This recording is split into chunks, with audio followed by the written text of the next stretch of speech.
In this video is the secret to stop getting taken over by thoughts, i.e., stop spending hours freaking out or angrily destroying your relationships with verbal poison you'd wish you'd just kept in the box. And of course, I will have to emotionally accept if the secret in this video flies past many of our faces in this instant gratification culture that would still complain if the secret of life was buried somewhere in a 10-minute YouTube video as opposed to a 30-second short. So you'll have to be patient. Because after speaking and coaching on presence and awakening for many years, I've seen this obvious pattern in what others say and even what I've said or thought myself in the past. We say things like, the thoughts just take me over. They catch me out, they suck me in.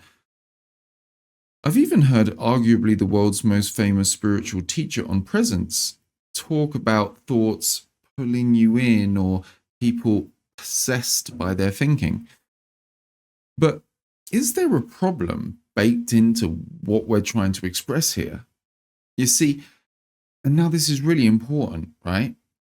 All of these phrases imply that the thoughts have power over you. All of these phrases imply, and you are quietly affirming, that the thoughts have power over you, and so you'll always be in their grip, or appear so anyway. The thoughts take me over imply that the thoughts are bigger than you and can take you over, catch you, or them sucking you in implies that they have some kind of magnetic power that you have to effort to resist, rather than just relaxing and watching them drift by.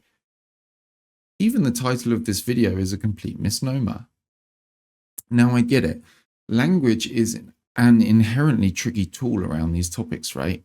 We're just giving metaphors, pointers. And, well, I myself have said many of these things in the past and may do so in the future. So I'm not trying to be the language police, don't worry. But we must look deeper and be honest with ourselves. What if these statements about getting taken over by thinking or the ego are subconsciously affirming that they have power over us? This belief creating a state where we're never able to just fully relax and always having to be on guard for a power outside of us that may come in and catch us out at any moment and even perhaps ruin our life. Quite frankly, it subtly shifts responsibility onto an imaginary power that we created, rather than taking full responsibility and admitting we're consenting to it. You see, you are the infinite being, right? What would an infinite being have to do to stop getting taken over by tiny aspects of its own creation? Now, don't get me wrong, I get it. When the emotions are powerful, when the feelings are really powerful, it can seem almost impossible to not get taken over and do those things. Just a worrying text can trigger a wave of adrenaline, making everything seem totally real and uncomfortable and doomed. Or a single sentence out of a loved one's mouth can trigger intense anger that feels almost impossible not to express. It works mechanistically like this. A feeling arises in this awareness, along with corresponding thoughts. And the level of intensity of the feeling is the level of temptation to identify with the thought. Alex here has almost destroyed and probably totally destroyed multiple relationships due to not being seemingly able to let poison neutralize in his throat before spitting it out and perpetuating conflict. So Alex is no angel or saint, but what I have seen is the more responsibility I took for consenting to the thinking, the more I was able to instead stay with the bodily sensations, fully feel the feeling, and let it dissolve into peace, transforming the situation into harmony. So part of this secret is to admit to yourself. It doesn't really take you over or pull you in or catch you out. You're consenting to it. You're consenting to the belief that you are the character in the thinking, something I've done many times. The issue is compounded through this identification. If you derive your sense of self from your thinking, when it inevitably turns sour, you'll be the sour one. Every thought is about me, talking to me, or how I relate to other people in the world, and this endless mental theatre of a small separate self in a world that has to figure it out and often fight. But the truth is, you're this dreamer, not the character in your mind. You're this awareness, the witness of the thoughts, not the thoughts themselves. So perceptually relax back from the thinking. Notice yourself as the awareness within which this thinking appears. And don't derive your sense of self from your thinking. Know that the real you is this beingness. And if that seems too abstract or woo-woo in the moment of an intense trigger, just be with the sensation. At times of an intense trigger, a strong physically felt sensation will arise in the body. This is the emotional energy. This is the program that you've been running for decades and letting it control your life. And now it's conscious. And now you have a golden opportunity to, instead of identifying with a story around it, feeling and releasing it, ridding yourself of that bodily discomfort and the program that dictates your manifest experience. So imagine it like this. You've been going to the same party over and over again. At that party, you know it's gonna feel fun at first, but by the end of the night, everyone always gets too drunk. The kitchen cupboards get smashed up, and someone goes home in a police car, but you keep going. And eventually, after you realize that chaos is guaranteed, you get fed up and simply stop going and stay in the peace of your home. This is like identification with the thinking. When you identify and believe you're that person and go to the personal party, things feel personal.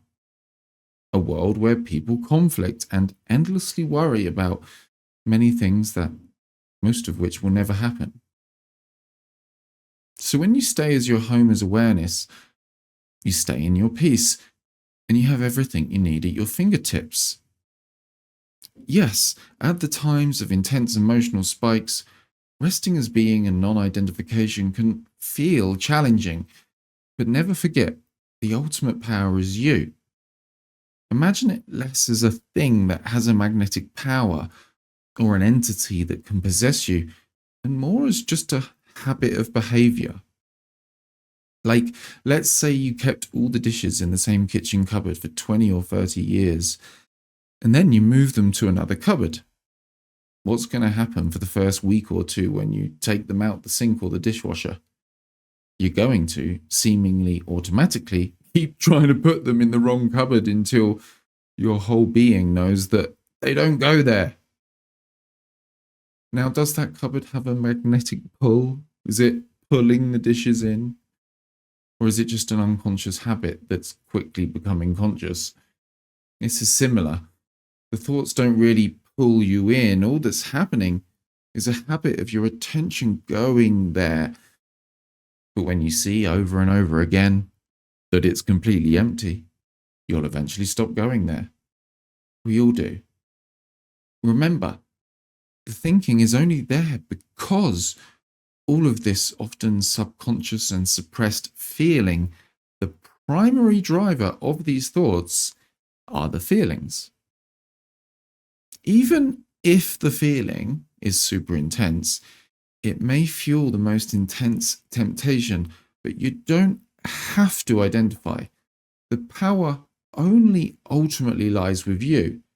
However, simultaneously, if you release the feelings, the thinking won't be there in the first place. And every apparent moment is an opportunity to release, especially when the triggers are high. And with every release, the body feels lighter, the mind quietens, and you relax back as this beingness the infinite that you are, and rest as the peace and flow, and perceive yourself as this wide open awareness in which all those old programs of unloving thinking and feeling can arise, but you don't have to focus down onto them and take yourself to be those characters. You can rest as this, feel the feeling, allow it to release, and watch the magic happen. Watch the situation change from conflict to harmony, from anxiety to awakening. So, if you'd like to finally release your heavy identification with thinking, releasing those old unloving feelings, and embody your true nature as already fulfilled and peaceful awareness, I invite you to join Awake and Embodied, which is my awesome community powered platform.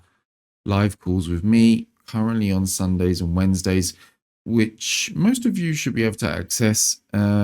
Complete self-paced pointers and explorations that actually go to the core of this message and reap its fruits.